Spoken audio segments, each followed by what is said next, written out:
simulasi pendidikan yang rapatnya saja harus pakai masker.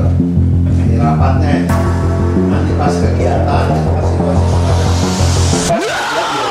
semacam jarak ini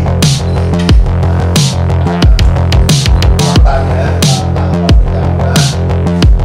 KPU-nya patuh kantor kan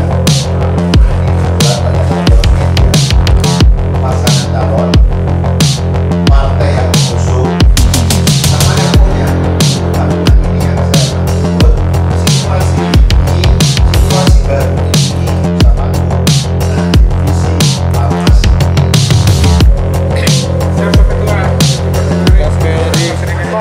metode kampanye sama persis dengan metode kampanye yang ada di pilkada sebelumnya, tetapi pelaksanaannya harus menggunakan protokol COVID. Gitu loh. Jadi misalnya rapat umum ada nggak? Ada, tetapi dibatasi jumlahnya, paling banyak 100. Pertemuan terbatas ada nggak? Ada, tapi dibatasi jumlahnya 50. Debat masih ada nggak? Ada, tapi jumlahnya dibatasi 50.